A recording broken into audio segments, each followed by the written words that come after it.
তো নমস্কার ছাত্রছাত্রীরা।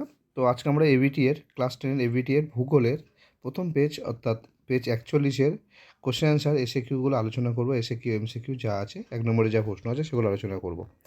সমস্ত উত্তর তোমাদের মুখে বলে দেবো, তাই তোমরা একটা কপি পেন নিয়ে বসো, সেখানে তোমরা লিখে নিতে পারো। আর যদি কোনো উত্তর নিয়ে কোনো ডাউট থাকে অবশ্যই কমেন্ট করতে পারো। আর যে কোনো ধরনের অ্যাডভাইস বা যে কোনো ধরনের রিকোয়েস্ট আমাকে টেলিগ্রাম চ্যানেল বা ফেসবুক পেজের মাধ্যমে তোমরা জানাতে পারো, এই ভিডিওর নিচে কমেন্টের মাধ্যমে জানাতে পারো। যারা নতুন, চ্যানেলটা অবশ্যই সাবস্ক্রাইব করে রাখো, যারা সাবস্ক্রাইব করে নিয়েছো অনেক অনেক ধন্যবাদ। চলো, প্রথম প্রশ্ন কী বলেছে দেখো। আরোহণ প্রক্রিয়ায় একটি সৃষ্ট ভূমির মধ্যে কে? আরোহণ প্রক্রিয়ায় ভূমির উচ্চতা হয় বৃদ্ধি পায়, উত্তর হবে বালিয়াড়ি। ইনসেল বা চারক ক্ষয় পেয়ে গম্বুজাকার যা ঢিবিতে পরিণত হয় তাকে কী বলে? উত্তর হবে বনহার্ট। 3-এর দাগে 1.3 মকরীয় উচ্চচাপ থেকে, তো মকরীয় উচ্চচাপ, তো এটা হলো নিরক্ষীয় রেখা, এটা মকরীয়। এই মকরীয় উচ্চচাপ থেকে কুমেরু প্রদেশের নিম্নচাপের দিকে যে বায়ু যায় এরকম, এই বায়ুটার নাম কি? এটা হবে উত্তর পশ্চিম পশ্চিম বায়ু, কয়েক দাগের।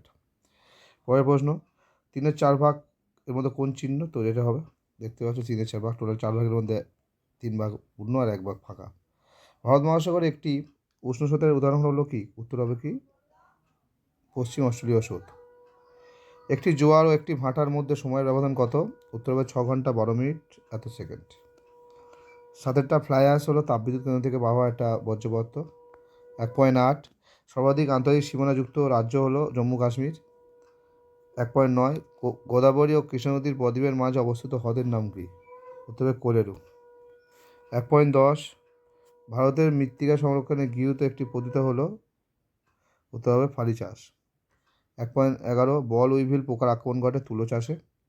1.12 ভারতের বৃহত্তম সরকারি লৌহ ইস্পাত শিল্পকেন্দ্র হলো ভিলাই। 13 2011 সালে আদমশুমারি অনুসারে সর্বাধিক সাক্ষরতাযুক্ত রাজ্য হলো কেরালা। র্যাডার হলো একটা অ্যাক্টিভ সেন্সর, সক্রিয় সেন্সর যাকে বলা যায়। তো এই ছিল তোমাদের 14টা প্রথম এমসিকিউ। এবার আমরা সত্য মিথ্যা বা শুদ্ধ অশুদ্ধ আলোচনা করব। তো অবঘর্ষ উৎপাদন প্রক্রিয়া হলো হিমবাহের ক্ষয়কার্যের প্রক্রিয়া, একদম ঠিক, নদীরও ক্ষেত্রে এটা হলো ক্ষয়কার্যের প্রক্রিয়া। লা লিনার প্রভাবে প্রশান্ত মহাসাগরে খরা দেখা যায়, একটাও ঠিক, খরা দেখা যায় প্রশান্ত মহাসাগরে লা লিনার প্রভাবে। ওকে। মাদাগাস্কার ও মোজাম্বিক স্রোতের মিলিত শাখা হলো কামচাটকা স্রোত, না এটা ভুল। 2.14 স্লাজ হলো এক প্রকার তরল বর্জ্য, ঠিক কথা। পরের প্রশ্ন, দক্ষিণ ভারতের তুলনায় উত্তর ভারতে নিত্যহ খালের সংখ্যা বেশি, এটা সত্য। 7 দাগে ভূগচিত্রের স্কেল সর্বদা একই থাকে, এটাও সত্য। ভূগচিত্রের স্কেল সর্বদা একই থাকে। পরের প্রশ্ন, শূন্যস্থান পূরণ, মুখে বলছি তোমরা উত্তরগুলো লিখে নাও। প্রায়হাদ উত্তর আফ্রিকায় শর্টস নামে পরিচিত, তালবেশ্বর ট দন্তেশ্বর। গিনি উপকূলে স্থানীয় বায়ু ড্যাশ নামে পরিচিত, উত্তর হবে হাড়মাট্টান। পরেরটা, উত্তপ্ত ভূপৃষ্ঠ ড্যাশ তরঙ্গরূপে বায়ুমণ্ডল, তো উত্তর হবে কি? অবলোহিত তরঙ্গরূপে, অবলয়কার হর্ষিত। ওকে। পরের প্রশ্ন, মরা কোটাল হয় কোন তিথিতে? অষ্টমী তিথিতে, কৃষ্ণ ও শুক্লা পক্ষের অষ্টমী তিথিতে। 5-এর দাগের প্রশ্ন, বৈদ্যুতিক বর্জ্যকে কী বর্জ্য বলা হয়? ই বর্জ্য। বা ইংরেজিতে লিখলে ই ওয়েস্ট লিখতে পারো, বা বাঙালির হর্ষিতে ই বর্জ্য।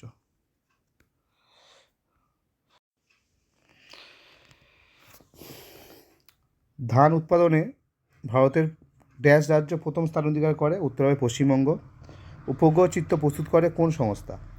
তো এটা উত্তরটা ইসরোর আন্ডারে একটা সংস্থা আছে, ন্যাশনাল রিমোট সেন্সিং সম্পন্ন নামে একটা কোম্পানি, সম্ভবত NRSC, ফুল শর্ট ফর্ম হলো NRSC, ন্যাশনাল রিমোট সেন্সিং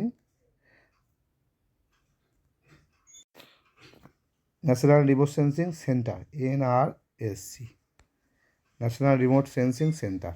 ওকে, এটা ইসরোর আন্ডারে একটা কোম্পানি। আশা করি তোমাদের ক্লিয়ার হয়ে গেছে। পরে 2.3-এর প্রশ্নগুলো আলোচনা করি। আচ্ছা, বিশ্বের বৃহত্তম ও গভীরতম শার্ক কোনটি? তো আমরা একটা বই পেয়েছি, এটা ওয়ালকট শার্ক, তো এটা তোমরা লিখতে পারো। আরেকটা বইয়ে যেটা পাচ্ছি সেটা হলো গ্রেট অ্যারেনা।